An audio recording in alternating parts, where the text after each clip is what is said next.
Avis vascular centre మన దేశంలోనే the best varicose veins hospitals.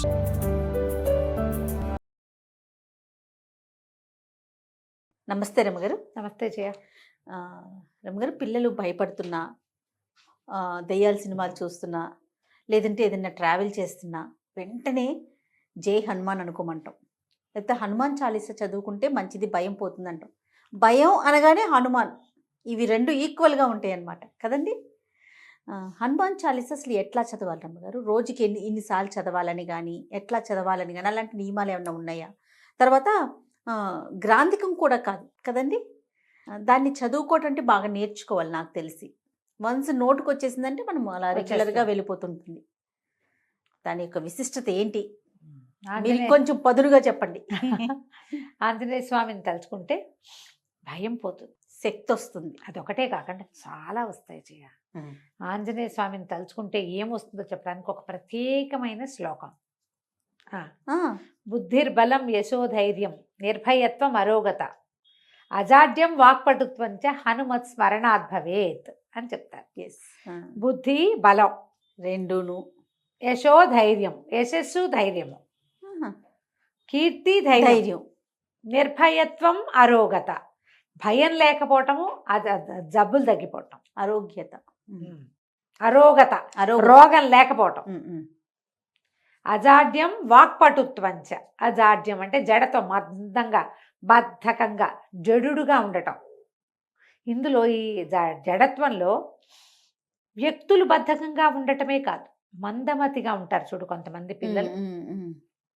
కొంచెం కొద్దిపాటి ఆటిజం ఉంది, కొంచెం ఏదో అంటే మెంటల్లీ కంప్లీట్లీ ఛాలెంజ్డ్ కాదు, కొంచెం ఛాలెంజ్డ్ కిడ్స్, వాళ్ళకు కూడా వాక్పటుత్వంచ, మాటలు సరిగా రావట్లేదు, తెలివిగా సమయస్ఫూర్తి లేదు, తెలివిగా మాట్లాడలేకపోతున్నారు. అలాంటప్పుడు కూడా హనుమత్ స్మరణాత్ భవేత్, వాక్పటుత్వం కూడా ఆంజనేయ స్వామి స్మరణతోటి వస్తుంది.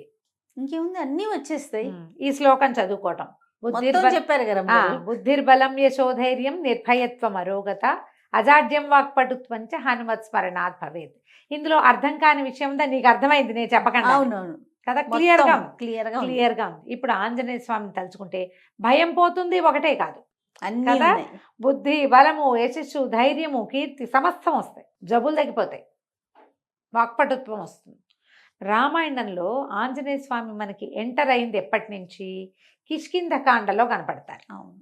ముందు రామాయణంలో ఎక్కడా ఉండదు, బాలకాండలో లేదు, ప్రస్తావన ఉంది. బాలకాండలో బ్రహ్మదేవుడు దేవతలందరికీ చెప్పారు, సెలవిచ్చారు, భగవంతుడు సంపూర్ణ మానవావతారుడుగా జన్మించబోతున్నాడు, అతను చేయబోయే మహత్కార్యాలకి మనమందరం కూడా మనం ఎంతో కొంత సహాయం చేద్దాం అని చెప్పి, మనము అందరం మీరందరూ కూడా దేవతలందరూ మీరంతా కలిసి మీ శక్తులతోటి వానరులకి జన్మనివ్వండి, అప్సరసల యందు గంధర్వాంగనల యందు వానరులకి జన్మనివ్వండి అని చెప్పారు.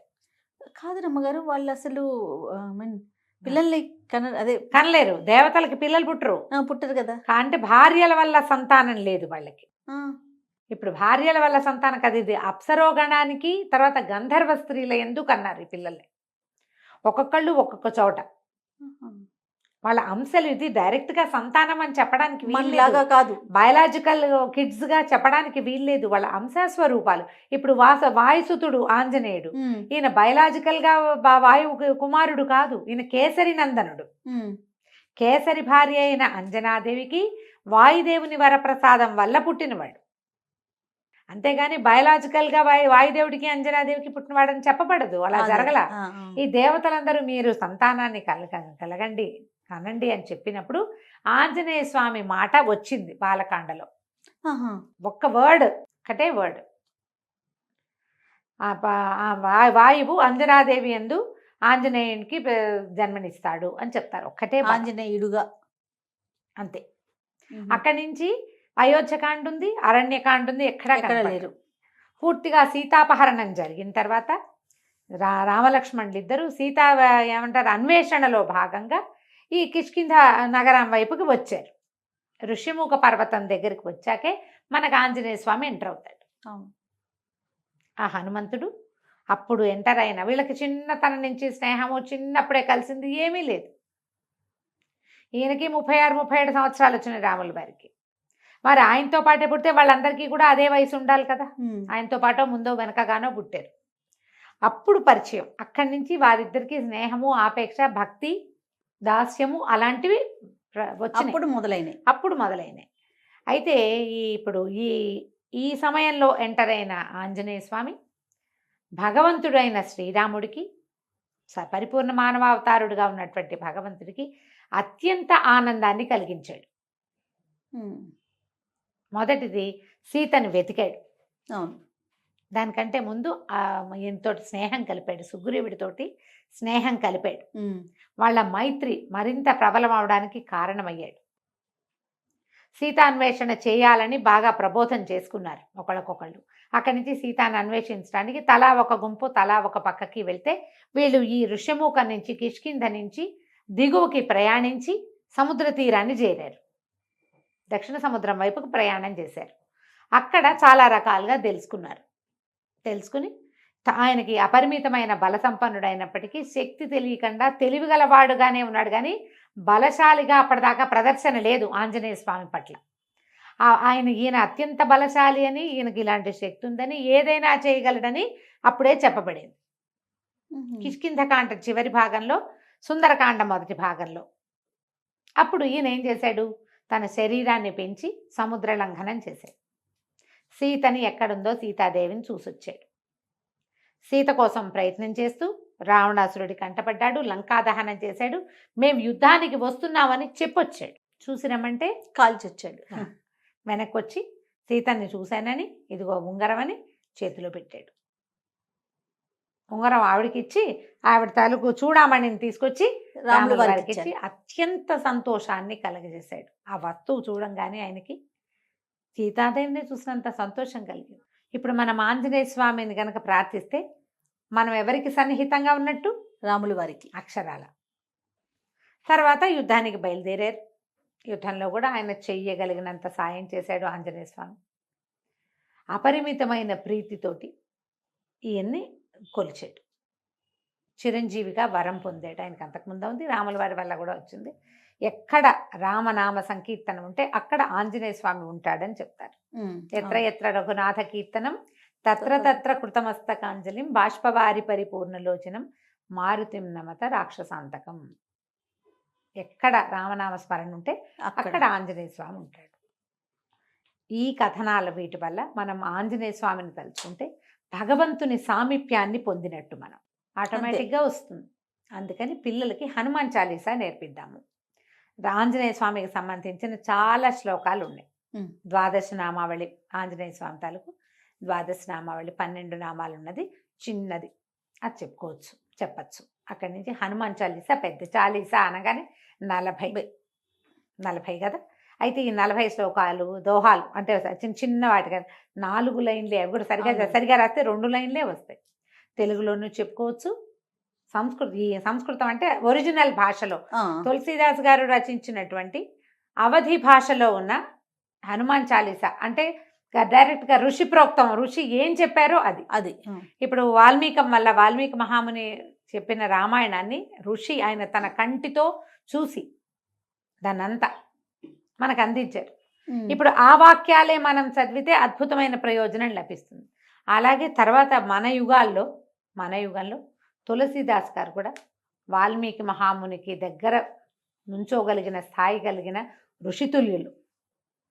ఆయన చెప్పినటువంటి హనుమాన్ చాలీసాని మనం అదే భాషలో చేస్తే చాలా మంచిది.